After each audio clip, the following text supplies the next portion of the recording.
Orang-orang goblok nggak usah nanya dalilnya. Mari kita ikut saja bahwa para habaib ini memang memiliki silsilah yang sambung kepada Rasulullah Sallallahu Alaihi Wasallam. Mari kita ikut saja, nggak usah nyari catatan. Kita berhusnuzon saja. Sudah, ujungnya tuh soal husnuzon. Seperti ketum PBNU taklid dalam perspektif nasab, ini dia berarti ngangkai kaidah tadi. Makanya saya berani mengatakan ketum PBNU dalam urusan nasab bodoh, tidak alim dia, karena hanya membahasakan dan disebarkan dengan bahasa kita husnudon saja, nggak usah cari catatan.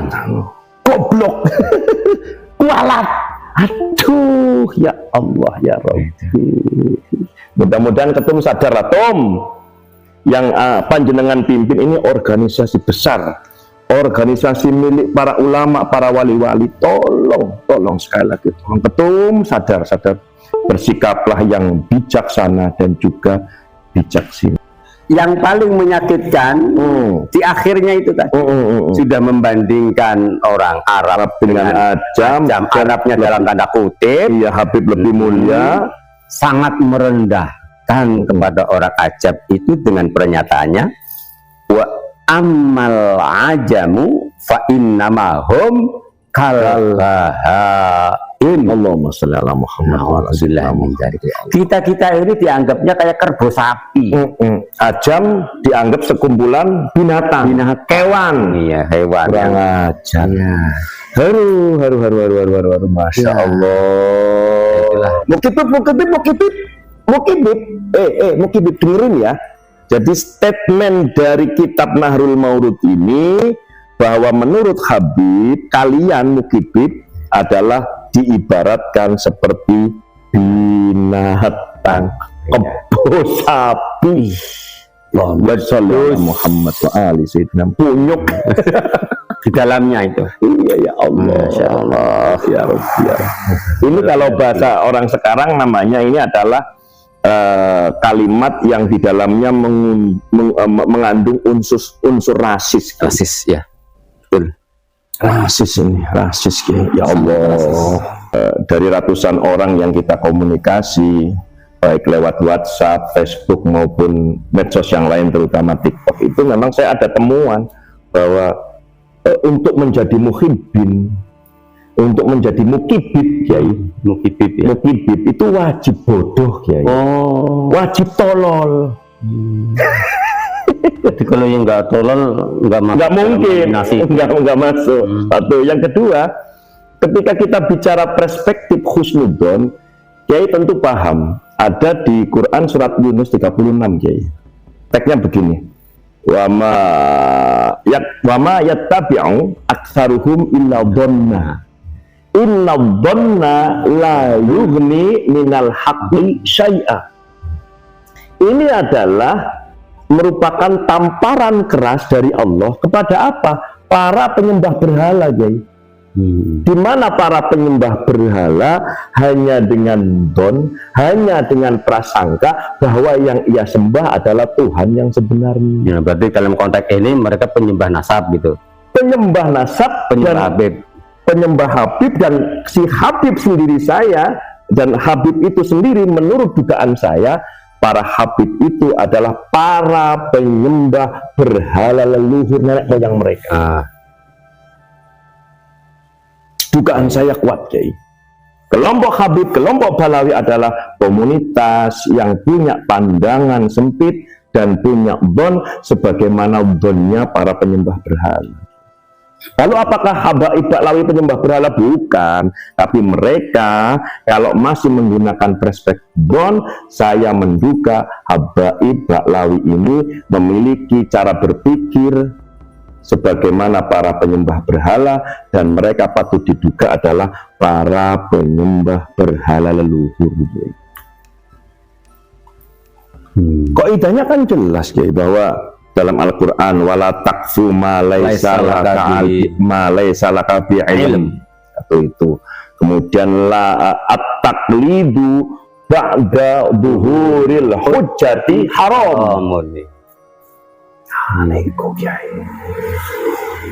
Taklid setelah Jelasnya dalil, jelasnya hujah, maka melakukan pekerjaan taklid, nah di mana pelakunya adalah muqallid, pekerjaan taklid itu menjadi haram.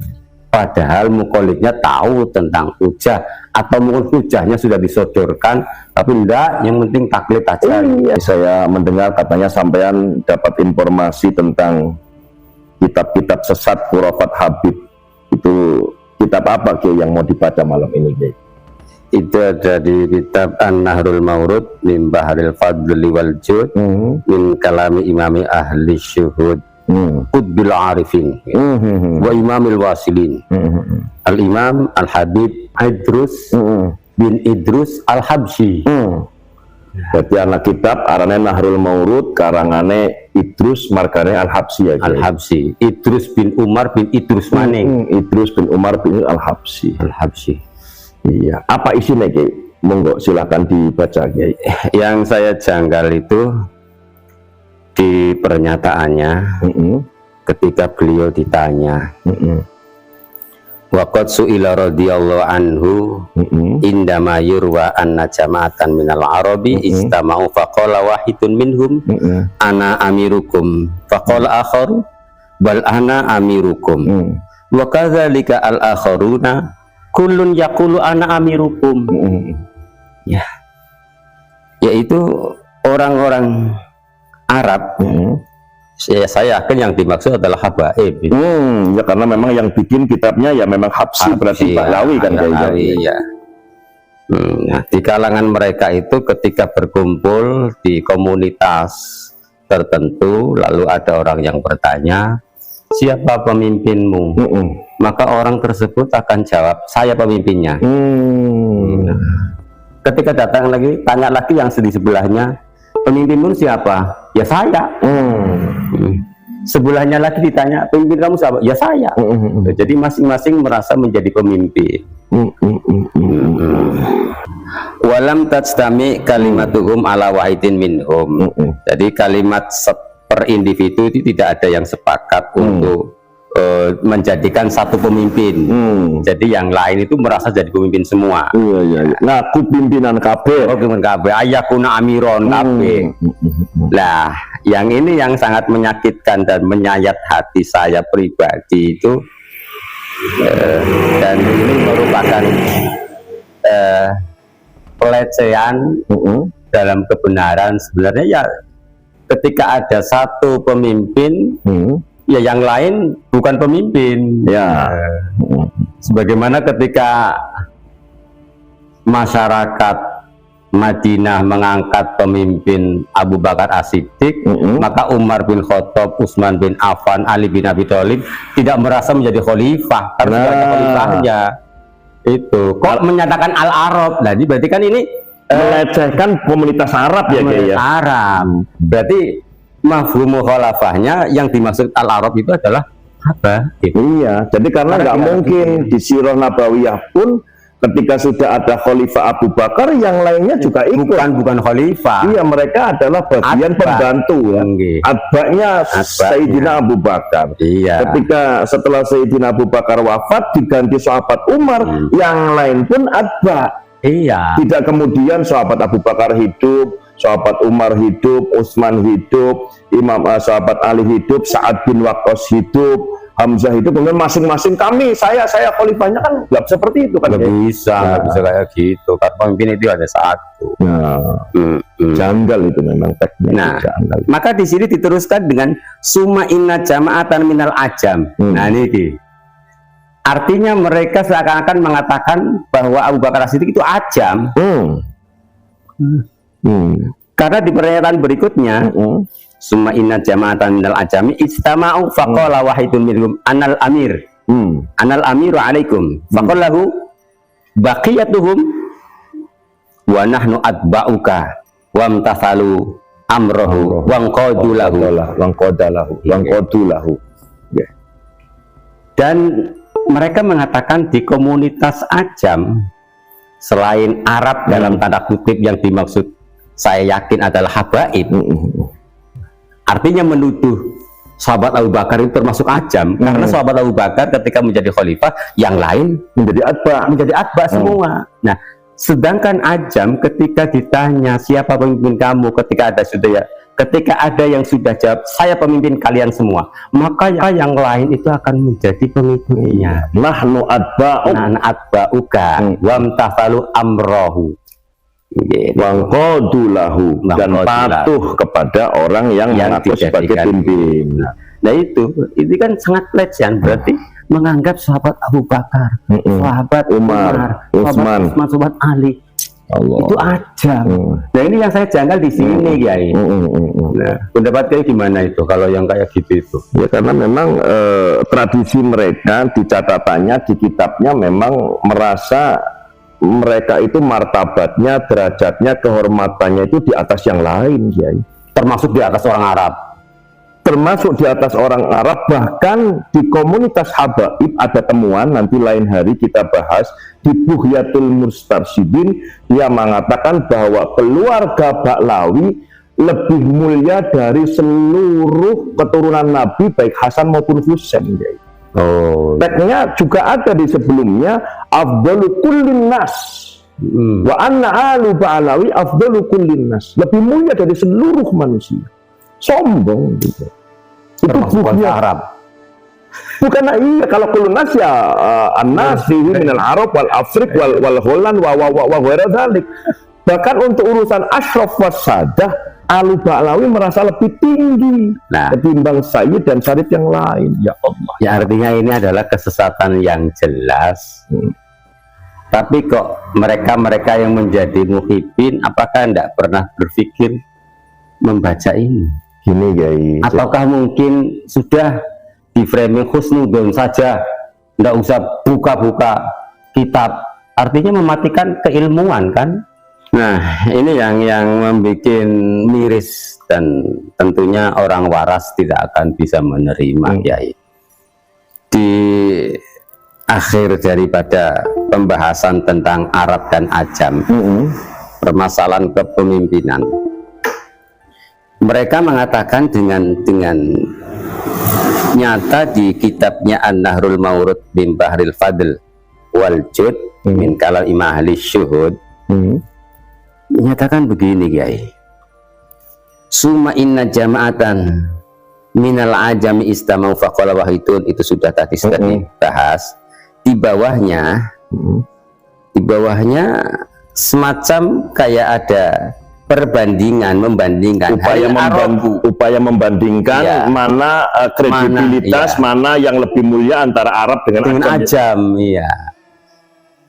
Dengan definisi Ajam yang semacam itu tadi. Atau Ajam itu ketika ada yang diangkat satu pemimpin, maka yang lain ikut pemimpin. Yang lain ikut, ya, yang lain harus ikut.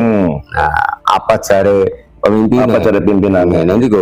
Nah, lalu dia menyatakan mulia mana orang bangsa Arab dalam tanda kutip atau Ajam itu ketika ada yang diangkat satu pemimpin, maka yang lain ikut pemimpin. Yang lain ikut, ya, yang lain harus ikut. Nah, apa cara pemimpin? Apa cara pimpinannya? Nah, lalu dia menyatakan mulia mana orang bangsa Arab dalam tanda kutip Habib adalah Habib dengan yang bukan Habib. Nah, mereka jawab balil Arabu, ya mulia Arab. Faqala balil Arabu, ya Allah. Fa inna ma hamalum al ikhtilafi wa di'u kullin minhum ayyakuna amiron, karena bangsa Habib itu per individu menyatakan dirinya adalah pemimpin. Inna huwa ma fihim min sifatil kamal, karena mereka itu ciri, dianggap mereka ciri daripada sifat kemuliaannya mereka. Jadi ketika ada orang itu mengaku saya ini pemimpin kalian, itu adalah ciri khas orang yang mempunyai kapasitas mulia, sebagai mulia, persepsi Habib, persepsi Arab. Padahal di komunitas kita, orang Jawa, orang Nusantara, adalah sikap yang tawadhu. Tidak ada kalau di sini. Berarti kalau lihat di referensi ini dalam kitab An-Nahrul Mawrud, Habaib itu tidak punya tawadhu, tidak punya apa tawadhu, malah senangnya onjo-onjonan, kan? Jumowo, Kiai, ya. Jadi dia itu tidak mengenal dan tidak memahami man tawaddo'a rafa'ahullah. Ya Si itu rofa'ahune rofa'u siapa? Apakah yang dia Tuhan selain Allah apa pribadi? Allah alam bisawab. Nah, makanya gini guys, sekaligus juga saya menginformasikan bahwa kita komunikasi menjalin silaturahim dengan beberapa kawan-kawan senusantara, bahkan juga ada yang dari luar negeri, untuk membingkai bagaimana kekuatan kita untuk semakin kuat. Kita lagi ada progres, kita sebut dengan petisi merah putih.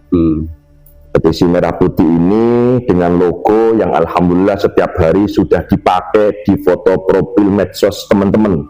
Yang punya Facebook, foto profilnya sekarang sudah diganti petisi merah putih.